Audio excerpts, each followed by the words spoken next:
Welcome everyone to Gloucester's Local Frequency episode 4. I am your host today, Susan Ammons, and I am joined by Hunter LeClair. She is normally the host, but I'm taking over today. Pleasure to be with you, Susan. We have a lot to talk about. So Hunter has had a very busy month and a very busy few months before that planning for this big thing that she has accomplished. Tell us what TBEX is. So TBEX is the Travel Bloggers Exchange, and it is an international network. They host different, basically professional development opportunities for content creators to get together and learn about kind of the best practices, how to make money on social media. But then they also offer sponsorships to brands and destinations, so that content creators can kind of talk with different people who might book them for a gig. Okay. And so Gloucester was a sponsor this year. We were a sponsor. Yeah. This year it was hosted in Richmond. I had never heard of it before. They apparently started planning maybe 2-3 years ago to bring the conference to Richmond. They do it twice a year, I believe, in North America, twice a year outside of North America. They're going to Fargo in October, I believe. Don't quote me on it. Look it up directly from them. Are you going to go? No, I think my experience for TBEX in 2026 is enough for now. Good opportunity, but just a lot to it. Anyways, so they came to Richmond this year, which was really cool. Obviously, as we're celebrating 250 and all of the things in Eastern Virginia. So Richmond was able to host it, and a lot of different localities in Virginia came to sponsor. And it wasn't just, we think conference as you go for 3 days and that's it. There was a lot of prep work that went into this beforehand, because not only did you have to do the conference part, you also had to pretty much sell Gloucester to influencers so that they would come and visit us. So there was a lot of work that had to be done beforehand.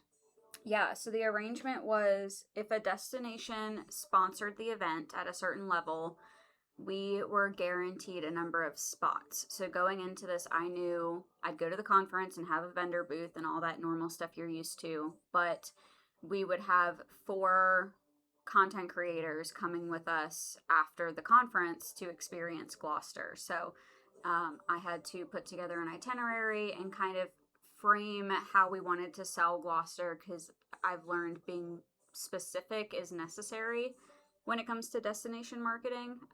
So a lot of prep work into that. And that involved, speaking with our community sponsors, knowing that you were going to have 4 people who have never been here before. Tell us kind of how those conversations came about, because you made an itinerary. You had to also speak with all of our partners to make sure that they were able to accommodate us, that we had a place for these people to stay. Yeah, so there was some initial public misconception that Gloucester County was using our tax dollars to wine and dine people during the weekend. And that was not the case. So Gloucester has never hosted a content creator before. We've had people do in-kind. They come here, they make content, and we share it. That's great. But we've never invited them and hosted them. So we had people reach out before, different businesses. What is it like hosting a content creator? What does it cost? What does it entail? And so this was our trial run. I think a lot of our businesses were really excited that there was an opportunity. We received a number of partnerships that provided free restaurant dining and lodging. And so I had to convince these businesses that they were getting a high value of marketing content from Visit Gloucester and our content creators in exchange for them waiving the fees, where their business could be generating $100, $200, $300 in revenue for that time. That seems like a lot of work. Yeah, one of my biggest fears was that, someone would forget about it, or I would forget to remind them, and we would show up and I would be with these guests who I'm trying to make a good impression, and they'd be like, oh, we didn't expect you, or the manager's off duty and all of those things. So we made sure to have a sponsorship agreement with all of the businesses, which is a whole process in and of itself working in the county. But we were able to have formal agreements so that they don't just say yes off the cuff 3 months in advance. Yeah, we'll give them free dinner. Everything had to be, crossing the T's and dotting the I's through our county process as well. Yeah, I could see where that would be. You don't want to walk into a business and have the awkward moment of, the person behind the counter just started last week and they have absolutely no idea that they're supposed to give you free food, and you have to kind of explain that in front of everybody. Yeah, that was hard when we walked in, trying to greet them and, saying, oh, I was working with so and so, like, are they here, making that connection. But also, like, I had to get up before everyone else to, like, close out our tab per se, and so that we didn't just, the server comes back and we've all, like, ghosted on our tab, because that was our understanding. Then you'll be on Facebook. Yeah. Do you guys know these people? They left without paying. So circling back to the conference, tell us about your speed dating while you're there. Oh, so you go on these, like, speed networking. So they have this online platform, and I could have requested meetings with folks. Typically the destinations don't. But you have content creators who send you, hey, I love small quirky towns. I can't wait to talk to you. Here's my appointment request. And so I had the opportunity to accept it or reject it. Honestly, after working a long day, I wasn't necessarily eager to make all of the appointments that I could. And I did reject a few. Like, one person said, oh, I love Gloucester. I used to live in Boston. And I'm like, that's the wrong Gloucester. It's probably not the best fit for our partnership. But basically, I accepted all of these appointments. I sit at a booth. They come to me every 10 minutes. And then when the time is up, they would get up and go to their next appointment, and my next one would come. There's also a lot of times where if I didn't have an appointment, if I was sitting at the booth, someone would come up and say, do you have an appointment? I don't have one. Can we chat? That's pretty cool. Very, very quick. You have like 8 minutes to talk to someone. Wow. So is it more they are asking you questions, or is it back and forth? It was different each time. So I had a few content creators come up, and they just wanted to tell me all about their experience and what they were interested in. And I'm thinking, well, you don't know much about Gloucester. Like, with every good relationship, it's more 50-50. So that was very telling. Like, I wanted someone to want to know about Gloucester. I didn't really care if they knew much about Gloucester to begin with. Like, they didn't have to do any research. That didn't bother me at all. It was exciting to be able to tell them. But what was most memorable is if someone had a specific niche. Like, if they just came and said, I love to travel and experience new things, like, I probably didn't remember that afterwards. But there was a few people who were very specific and very, like, telling, like, I care about environmental stewardship. And I was like, oh, great, we have VIMS. One person was like, I love small towns that have, like, a Hallmark feel, and I love, like, learning about local authors, and if there's a story mimicked after the town, I want to go and experience it. And I was like, well, that's really cool. So those people really stood out. Yeah, it makes it easier to also start up a conversation. Like, I know how awkward I get if I meet somebody and you really don't know what to talk about. So if they walk in and they've got at least something you can, fire off on. Yeah. That makes it really cool. So other than you had a booth, you had to do, I'm going to call it speed dating, even though it's speed networking, just because that's funny. But you also had like breakout sessions that you could go and listen to. Did any of those like really stand out? And if so, is there anything that we are going to use from that moving forward? Yeah, so there were a number of sessions I got to participate in. A lot of them were targeted towards the content creators, but there was definitely nuggets of information. There was a lot of focus on accessible travel, and as our audience tends to skew towards older couples enjoying retirement, there was talk about just having an accessibility landing page, like make it easy for people to know. I think that's something easy that we could implement. There was a lot of talk on SEO and AI and all of those things. And so I think moving forward, we need to incorporate a lot more people so that they know that, this is really us experiencing these things and telling you about it firsthand. It's not just pretty graphics, which are great when we have events and like details. But putting stuff like that in our marketing. I feel like that even over the past 2 weeks since our influencers have been tagging us in things and sharing the videos and all that you have put up, we have more people on our feed now than we've had ever. And it makes it feel more like, oh my gosh, there's actually people there doing things. Yeah. Another thing that I thought was really interesting is basically your followers don't matter anymore. Like it doesn't matter if you have 5,000 followers or 15. What matters is that you are very thoughtful in your approach for the algorithm, especially on like Instagram. They were basically saying that like reels are the king. Like reels are going to automatically generate and put up on other people's feed. Most of the time people are spending on Instagram is searching through reels. And so if you're very thoughtful in the AI is reading the words, the music, it's looking at the images in your reels, your hashtags still matter, you have a description. And so if all of that is queuing up something that's going to put it on other people's feed, and so we make some reels, but probably not as much as we could. And we used to make reels because they were funny and interesting, but we were kind of like, this is a nice to have, not a priority. And I think it actually is a priority. Like reels, then they were saying a post, then they were saying, something on your story, because obviously it's going to go away. So just talking about the hierarchy and the way that you gain followers and attention. Yeah, that's that's good to know. I know that our reels, like you said, have been fun.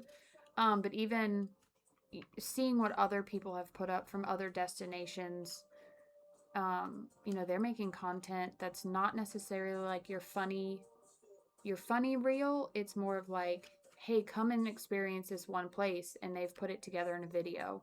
Yeah. And it doesn't take that long. There was one session about the kind of equipment you need. I think there's a misconception that like to do really well at social media or really well on your website, you have to have high-end, top of the line like camera equipment and all the things, when in reality that's not really true, right? Yeah, so he was talking about, when we're posting on social media, most of the things that you can capture from your iPhone are fine. Susan does do a lot of work where we put stuff in high quality magazines. We've done billboards, and so having expensive cameras, to put it plain, to get that resolution is necessary. But most of the stuff that's going to get you attention in modern day isn't anything that needs expensive equipment for. Yeah, I know some of our recent ads and some of our county promos have been done with an iPhone. Yeah. And you can't really tell the difference. I mean, iPhones, now it's not like an iPhone 6, but, something 13 and up can produce things that are really nice. Okay, so we got through the conference. You survived that.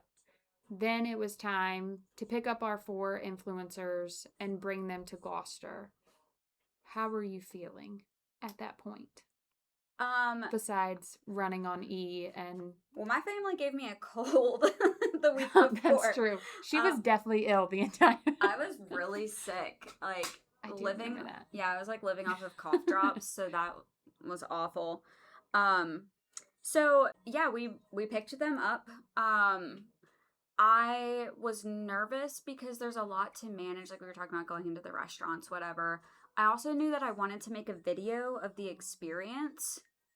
It'll be on YouTube today. It's uploading as we speak. So if you want to see what all our folks did and what it was like, you can watch that video. It's super cool. I think that was a really, really good idea. Yeah, and because, like I said, this was the first time really that Gloucester had done this, I wanted to document what it was like behind the scenes so that businesses, there's a misconception influencers are really high maintenance and they're going to have all their lights and their selfie sticks and they're going to request certain. It wasn't like that. Nope. Our folks were super down to earth. And so to be able to just kind of show what it was like, it's really cool because in the video you can see all of them with their phones and the type of things that they're taking pictures of. And so that was really cool. I knew that I wanted to do that, but it was just a lot to juggle all at once. And so, like, you came and helped me some. I had some other staff that were able to come help, but basically chauffeuring them around and guiding them for 10, 12 hours a day was a lot. Yeah. I joined Hunter on Sunday. And that was for 2 experiences, which I thought was really cool.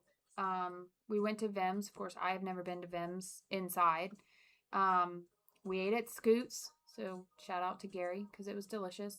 And then we went out on a boat at Matheson, and so I got to watch them do their thing. And like Hunter said, a lot of people think that they move a bunch of stuff around and they've got all these lights and they're disruptive.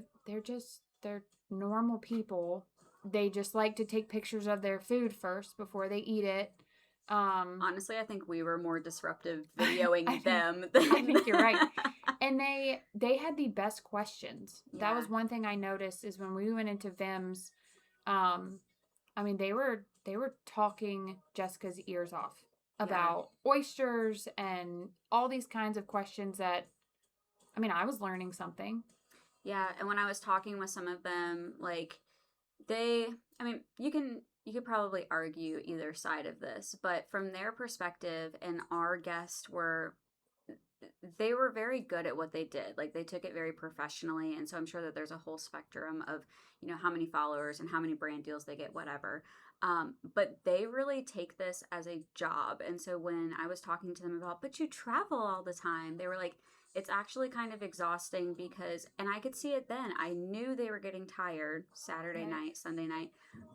But even so, we went to Whitley's. That was our last stop of the day on Saturday. Hunter did not have them rub the magic peanut either, by the way. No, this is why I need more help, is because I forget. I should have been there. You should have been there. You should have been there, and then it would have been in the video. But I knew that they were so tired. And I was like, guys, Whitley's donated a lot of stuff for your welcome bags. They're one of our micro visitor center. Like, let's just do 5 minutes in there. You don't have to buy anything because they gave you stuff. Like, just get a few pictures, and that would be fabulous. As soon as I stepped out the car, they turned it on. You would not know that they were tired. They gave it their all, which I really appreciate because that was one of my concerns, is I didn't want, like, secondhand embarrassment. I want to make a good impression to them, but I also want to make a good impression to our businesses who are giving us free stuff, that our people are respectful, kind, interested, and taking it serious that they were invited to be there. Yeah, Hunter, so we were all in a group chat, and Hunter on Sunday, she put in a message that was like, hey, I'm ready. I'm more than happy to pick you up at 10:30. And they were like, no, we're still getting content. Yeah. Please pick us up at 11. So, like, they still wanted their 30 minutes at Warner Hall to get last minute stuff. So even though that they were exhausted, they still pushed through. Yeah. Which is awesome for us. So all of that's behind us. We've got a cool video that'll go out today about our partners and thanking everybody. How do you think, and maybe for how long, do you think this collaboration with TBEX will benefit? Do you think that this will draw in maybe more influencers? Because I know from a social media end, and I know followers don't matter, but I've also been looking at who is following us, and we have a lot more influencing type people following us now. Yeah. And wanting to come here. Well, one of my misconceptions, and I think it was yours too, is, when we are hosting them that weekend, our socials are going to be blowing up all weekend. And that wasn't the case. Nope. When I was following, so for instance, I looked at one of our folks and I was like, oh, I wonder if they're even at the conference. They're posting stuff about being in another country. Well, it's because what I saw, and it's different. Again, there's like a spectrum. But most of them were creating content and then they're sharing it like in their queue. So like one of our folks were posting on their story the whole time, and she was kind of the only one. Another one did it maybe 3 days later. Another one did it just yesterday. It started. And another one, the one who I haven't seen anything from Gloucester, yesterday they posted about their trip being in that other country. So that was something that originally I was like, oh my gosh, we've been here all day. No one's posted anything. This stinks. But then I was like, how cool is it that their experience, because we're posting during that weekend too, right? Right. So how great is it that it's more of like a long fizzle than just like a spark that burns out? So this tells me that they are going to be posting hard over the next month, but also that's their job. They want their life to seem exciting, like they're always traveling, and I'm sure it's nothing to pull up old content too. And they've also been super great about tagging everyone, so that's been really helpful and gives a lot of credibility to their work too. Yeah, and you had a big social media moment too with John. So while Hunter was at the conference, she met up with John, who we met at VA1. They did a video together. We put that up, and I feel like that did very well. And he was super excited. He actually messaged me and was like, so, when's that video going to go up? I was like, I'm trying my best. Yeah, he texted me about it too and said that, we posted the video with John talking about who do you like to work with? What is it like? Blah, blah, blah, whatever. A very short video. But he had another content creator message him and say, I saw your video with Visit Gloucester. How did you get that partnership? I'm new to this. What tips can you give me? And we haven't, John's great, right? We enjoy seeing him. I talk to him frequently, but we haven't had a contract with him yet. And so one, I think that's very telling that this is a relationship building business. None of the people who I met there am I going to turn around and write a contract with this week. Right. I've had 2 people follow up with emails. I've had some people add me on LinkedIn. But like John, I'd really love to work with him, and I need to look more like into his photography. That's another component that I think could be cool to talk about, is like, what do you actually pay for? But John, I met at VA1. I saw him at this conference. I feel like I know John now, and I would trust him representing our community well. He's a known quantity. And so even though we haven't paid him directly for his service, he got interest. He saw people say, oh, Visit Gloucester worked with him. I want to work with him too. So it's just good. And it goes back to the low-hanging fruit of tagging everyone in all of your social media, no matter what.